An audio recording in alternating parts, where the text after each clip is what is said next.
that no matter who lives there, that if the same effects are impacting that particular community, that those children are our children too. Right? See, she said amen. All right, so full disclosure, I'm the daughter of a bishop. So it comes out every once in a while. So is that all right if we have a little church up in here? Is that all right if we have a little bit in here? I was like, Stephen, I know which church you go to. So I know this is just second call for you, right?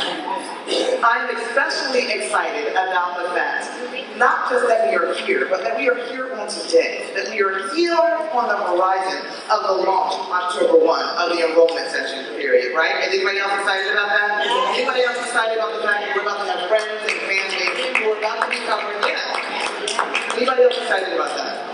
And then, quite frankly, I'm also tremendously thrilled because we have not just decided to come together and to have a political conversation with you, but we have brought you the best and the brightest to have this discussion. We don't just want you hearing this information just along the way, right? We want you to hear it from the experts in the field. So we've got some of the best people in the world for you to play with. How about that, right? I'm sorry, I say play because that's what an educational learning opportunity is for me, right? That's what it is for you. I'm sitting here and looking out from the sea of faces of my friends and mentors and aunties that I just haven't met yet. So forgive me if I'm excited to be here. I'm excited because of the fact that if there were not you, there never would.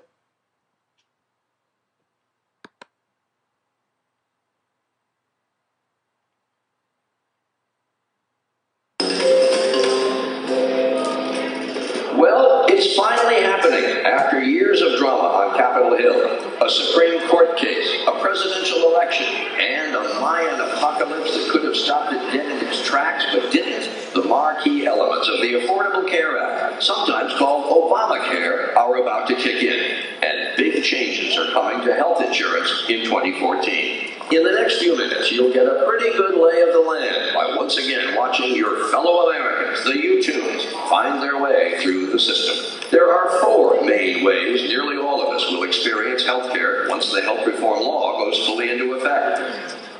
About half of us will get insurance through our jobs, just like today. About a third will get covered by the government through Medicare and Medicaid. About 1 in 10 will buy insurance themselves. And unfortunately, another 30 million of us or so, just under 1 in 10, still may not have coverage at all.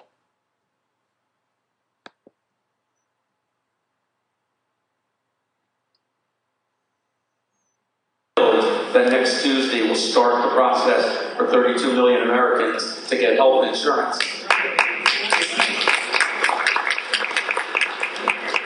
I'm blessed to lead the Robert Wood Johnson Health System, but I became a hospital administrator because before I graduated from Plainfield High School, I was a volunteer on the rescue squad when I was 16 and 17. I loved being in the rain and the snow and the mud in Plainfield and going into the back of Muhlenberg Hospital, rest in peace. But I love doing that. Now, in 1965, the job paramedic didn't exist. The job EMT hadn't been developed. If Roy and Johnny were on TV, I would have gone to LA County and I'd be a paramedic. But instead, I'm proud to be a hospital administrator today.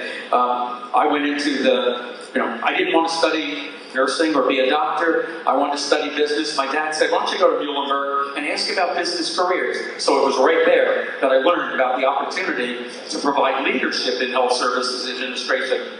So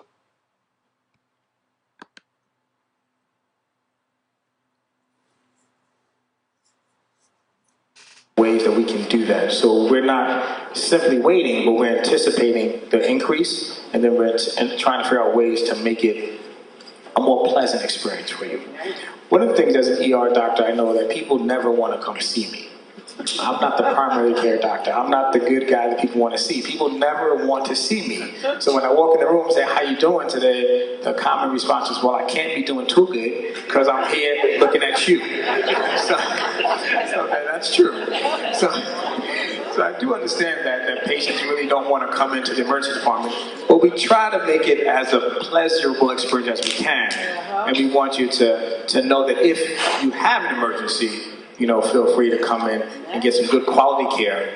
and from a provider who is culturally competent, as Mr. Jones mentioned. And the cultural competence really comes down to something I wanted to touch on, that is patients want people who look like them, come from where they come from, can relate to them. It's really a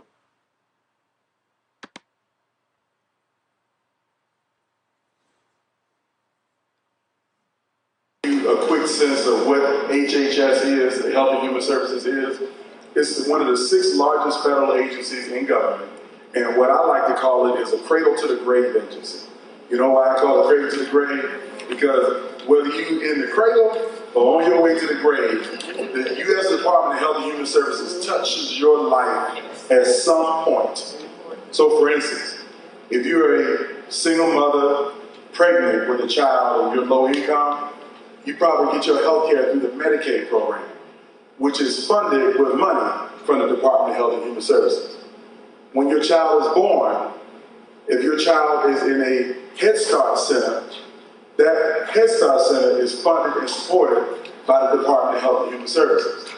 When your child grows up and goes to school and gets routine screenings for scoliosis and all of these other programs, many times that is funded and supported by money from the Department of Health and Human Services. Okay?